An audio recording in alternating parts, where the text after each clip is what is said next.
పెద్దలారా మిత్రులారా అందరికీ నమస్తే. నేను గరిడేపల్లి సత్యనారాయణ, మిల్లెట్స్ ఆర్గనైజేషన్. ఇవి ప్రధానంగా శ్రావణ మాసం జూలై 25 నుంచి ఆగస్టు 20 దాకా నడుస్తూ ఉంది. ఈ క్రమంలో ఇది దీనికి సంబంధించి ఎక్స్పర్ట్స్తోని మహిళలతోని దీనికి అనుకూలమైనటువంటి కార్యక్రమాలు చెప్పే ప్రయత్నం చేద్దాం. నేను ఒక కామెడీ కథ మీ దృష్టికి తీసుకొచ్చే ప్రయత్నం చేస్తాను. పెద్దలారా మిత్రులారా అందరికీ నమస్తే. దీన్ని కొంచెం క్యాజువల్గానే తీసుకోండి, సీరియస్గా తీసుకోకండి. సో అందరికీ నమస్తే. ముఖ్యంగా అమ్మ లెక్కలందరికీ నమస్కారం తెలియజేస్తాను.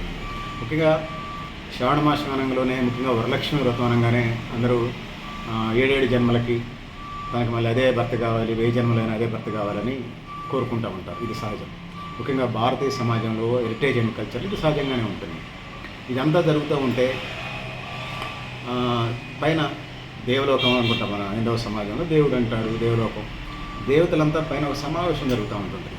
బ్రహ్మ విష్ణు మహేశ్వరులంతా సమావేశం చేస్తూ ఉంటారు.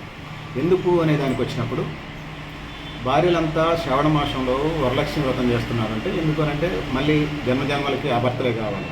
మంచిదే కదా, సమాజ నిర్మాణానికి, నవనిర్మాణానికి, లోక కళ్యాణానికి మంచిదే కదా అన్నప్పుడు అక్కడికి వచ్చినటువంటి నారదులు వారు ఏమంటారంటే భార్యలు అదే భర్తలు కావాలనుకుంటున్నారండి, కానీ భర్తలు మాత్రం అదే భార్యల్ని కోరుకోవటం లేదు అని అంటున్నారు. అది వచ్చినటువంటి సమస్య. ఈ సమస్య వస్తే అక్కడ నారదుల వారు వస్తాడు, బ్రహ్మ విష్ణు మహేశ్వరులంతా సమాలోచన చేస్తుంటారు, దేవగణాలన్నీ అక్కడికి వచ్చేస్తాయి. ఇదంతా చర్చ జరుగుతున్నప్పుడు నారదుల వారు అక్కడికి వచ్చి ఏంది అతిరథ మహారథులు, దేవతలు, ఋషులు అందరూ ఇక్కడ ఉన్నారు, ఏం జరుగుతుంది అని నారదుల వారు అన్నప్పుడు సమస్యని చెప్తారు. భార్యలందరూ శ్రావణ మాసంలో భర్తలు అదే భర్తలు జన్మజన్మ 7 జన్మలకి కావాలని చెప్పేసి కోరుకుంటా ఉన్నారు. కానీ ఆ భర్తలు మాత్రం అదే భార్యను కోరుకుంటూ దీనికి పెద్ద సమస్య ఉంది. భూలోకంలో తెలంగాణ అనే ఒక రాష్ట్రం ఉంటుంది. తెలంగాణ రాష్ట్రంలో ఖమ్మం జిల్లా అనే జిల్లా ఉంటుంది. ఖమ్మం మదన్ నియోజకవర్గంలో ఒక గ్రామం ఉంటుంది.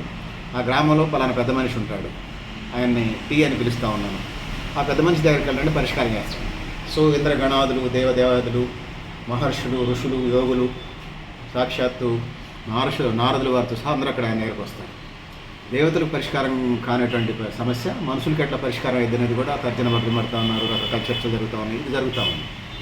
సో అయిన తర్వాత ఆయన చాలా పంచాయతీలు చేశాడు, చాలా సెటిల్మెంట్లు చేశాడు. కాబట్టి ఆయన ఏం చెప్తాడంటే ఓకే, దేవతలంతా నా దగ్గరకు వచ్చారు, అంతా నేను పరిష్కరించే ఏమొచ్చింది, దేవగణాలని, ఇంద్రలోకాన్ని, మహేంద్రలోకాన్ని వదిలిపెట్టి భూలోకానికి వచ్చారు, మా దగ్గరకు వచ్చారు, అన్ని రకాల తినుబండారాలు తయారు చేయండి అని వాళ్ళందరితోనే పురమాయిస్తూ ఉంటారు. తినుబండారాల తర్వాత సంగతి, మాకు ఒక సమస్య వచ్చింది, ఆ సమస్యను పరిష్కారం చేయమని చెప్పేసి ఆ పెద్ద మనిషిని అడుగుతారు. మదర్ నియోజకవర్గంలో ఆ గ్రామంలో ఉన్న పెద్ద మనిషి, ఆ టీ అనే వ్యక్తి, ఆ పెద్ద మనిషి. అయితే చిన్న సమస్యే కదా, దీనికంత మీరు టెన్షన్ పడాల్సిన అవసరం ఉంది. చిన్న సమస్య, ఇది చిన్న సమస్య ఏంది, చాలా పెద్ద సమస్య.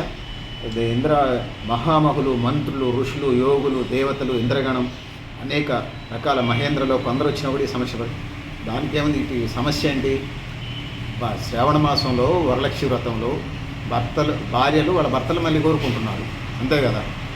అవునండి, కాకపోతే అది కామనే కదా అని ఆయన కూడా అంటారు. నేను కూడా అదే అన్నాను, కానీ తర్వాతే ఇంకో ట్విస్ట్ ఉంది అని అంటారు దేవతలందరూ, దేవుళ్ళు, దేవతలు. ఏంటి ఆ ట్విస్ట్ అంటే భర్తలు అదే భార్యలను కోరుకోవట్లేదు అన్నారు. దీనికి పరిష్కారం దొరక్క దేవలోకం నుంచి భూలోకానికి వచ్చాం. అది మీ తెలంగాణ రాష్ట్రంలోని మదర్ నియోజకవర్గం, ఖమ్మం జిల్లా మదర్ నియోజకవర్గానికి వచ్చాం. సో ఇందులో ఏముంది, భార్యలందరూ అదే భర్తను కోరుకుంటున్నారు, భర్తలు సంబంధించి వాళ్ళు భార్యలను కోరుకోవట్లా. ఒక గిఫ్ట్ ఇచ్చేసేయండి, ఏదైతే భర్తను కోరుకున్నారో వాళ్ళ అత్తలను కూడా సేమ్ అత్తలను ఇచ్చేసేయండి. ఈ జన్మలో కూడా జన్మలకి అదే అత్తను ఇచ్చేసేయండి, సరిపోతుంది. ఈ జన్మలో ఏ భర్తను వాళ్ళు కోరుకుంటున్నారో, జన్మలకి ఏ భర్తను కోరుకుంటున్నారో అదేవిధంగా వాళ్ళు ఇప్పుడు ఇచ్చిన ఈ జన్మలో ఇచ్చిన అత్తల్ని జన్మలకి వాళ్ళు ఎన్ని జన్మలు కోరుకుంటారు. సో సమస్య సాల్వ్ అయింది. పెద్దలారా మిత్రులారా, ఇది వ్యంగ్యంగానే లేకపోతే ఒక కామెడీ స్టోరీలాగా తీసుకోండి. సో అమలాక్కల్ని నేను తిట్టుకోకండి. నేను గరిడేపల్లి సత్యనారాయణ. థ్యాంక్ యూ అంటాను.